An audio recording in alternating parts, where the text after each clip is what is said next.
The audience expected laughter, stories, and Samuel L.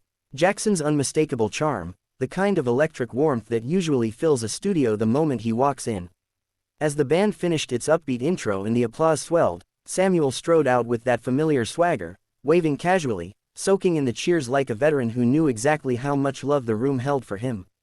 Jennifer Hudson greeted him with a wide smile, her voice bright, her energy welcoming. At first, everything felt easy. They joked about his legendary roles, teased a few iconic lines without crossing into parody, and shared laughs that felt genuine enough to relax even the tightest production nerves behind the cameras. But beneath the surface, something subtle began to shift. It started with a question that sounded innocent enough, framed as curiosity rather than critique.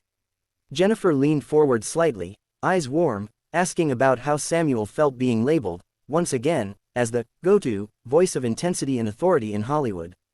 The audience chuckled softly, expecting a witty response. Samuel smiled too, but it didn't quite reach his eyes. He paused longer than usual, fingers tapping once against the arm of his chair, a small gesture most people would miss if they weren't paying close attention. He answered politely at first, explaining how he took pride in his range, how he'd worked decades to avoid being reduced to a single note. His tone remained calm, measured, even thoughtful. Jennifer nodded along, offering affirmations, clearly trying to validate him. But as the conversation continued, the follow-up questions dug a little deeper, circling the idea of typecasting and public expectations. Each sentence felt like it peeled back another layer Samuel had carefully protected. His voice grew firmer, the cadence sharper, and the air in the studio changed in a way that was impossible to ignore. The audience sensed it too. Laughter faded into uneasy silence between responses. A few people shifted in their seats. The band, usually quick to punctuate awkward moments with a playful riff, stayed quiet. Samuel leaned forward, elbows on his knees now, eyes fixed on Jennifer, speaking with a deliberate intensity that commanded attention. He talked about the exhaustion of constantly explaining himself, of feeling like the same questions followed him from interview to interview, no matter how much work he put into redefining himself. Jennifer tried to lighten the mood, tossing in a gentle joke, her trademark laugh filling the space as she attempted to pull things back on track. She reminded him that fans loved him for his honesty, that conversations like this came from admiration, not limitation. But Samuel shook his head slightly, a tight smile flickering across his face before disappearing again. He wasn't angry yet, not fully, but he was clearly done pretending everything was fine. The exchange became faster, more overlapping. Samuel spoke over the applause cues, his words tumbling out with conviction. He emphasized respect, not just from audiences, but from the industry and media that shaped narratives without listening. Jennifer, still calm, adjusted her posture, her voice lowering in an effort to ground the moment. She acknowledged his frustration, assuring him that wasn't her intention. Yet the damage had already been done. What began as conversation had turned into confrontation, subtle but unmistakable. Behind the scenes, producers exchanged glances. One leaned toward a headset mic, murmuring instructions, unsure whether to cut to commercial or trust that the moment would resolve itself. The red light on the camera stayed on. This was live television, and there was no undoing what was unfolding. Samuel's frustration, long held beneath charisma and humor, now sat squarely in the spotlight. He took a breath, steady but heavy, as if deciding how much more he was willing to give. The audience waited, suspended between empathy and discomfort. In that charged silence, it became clear that this wasn't just an interview gone slightly off script. It was the beginning of something raw, personal, and unpredictable, something that would soon push the boundaries of daytime television far beyond its comfort zone. The silence that followed felt heavier than anything said out loud. Samuel straightened slowly, rolling his shoulders back as if physically bracing himself. His expression wasn't explosive rage, it was controlled, deliberate, and somehow more unsettling because of it. He looked around the studio, taking in the faces of the audience, the lights, the cameras that never blinked. When he spoke again, his voice was steady but edged with finality, the tone of someone who had reached the end of a long internal argument. He said he'd spent his entire career answering the same questions in different packaging, watching conversations about his work get reduced to headlines and sound bites. He wasn't there to perform frustration for entertainment, he explained. He was there to talk about craft, growth, and the things that never seemed to fit neatly into a segment designed for applause breaks. The words weren't shouted, but they landed hard. Each sentence drew a sharper line between what he was willing to give and what he refused to tolerate. Jennifer listened, hands folded in her lap, nodding slowly. When she responded, her voice carried sincerity and restraint.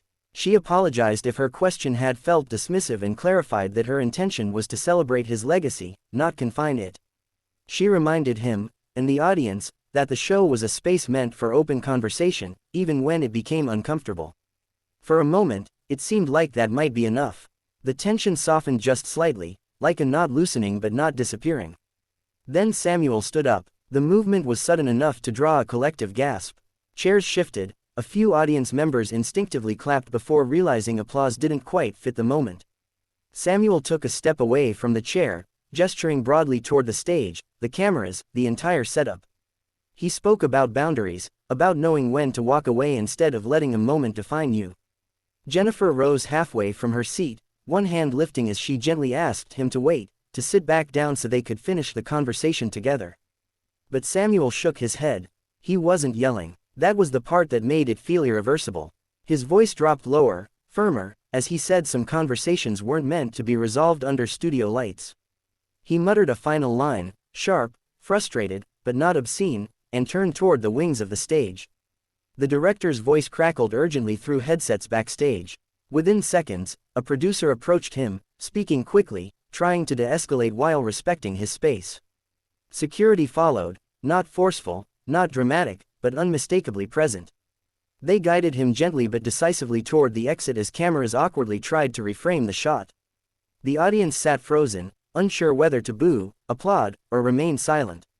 The band didn't play. The moment didn't allow for music. Jennifer stood alone at center stage for a beat that felt far longer than it actually was. When she finally turned back toward the camera, her composure was remarkable. She took a breath, her chest rising visibly, and addressed viewers directly. She acknowledged the intensity of the exchange and apologized for the unexpected turn. She emphasized respect, understanding, and the importance of hearing people even when conversations get difficult. Her voice wavered just slightly before she steadied it again, professional to the end. The show cut to commercial soon after, but the moment didn't end there. Behind the scenes, staff moved quickly, whispering, replaying what had just happened in fragments. Some expressed sympathy for Samuel, others for Jennifer, most agreeing that it was a collision of timing, emotion, and pressure that no one fully controlled. Samuel, now off stage, didn't linger. He declined further discussion, offering only a brief nod before leaving the building, his face unreadable.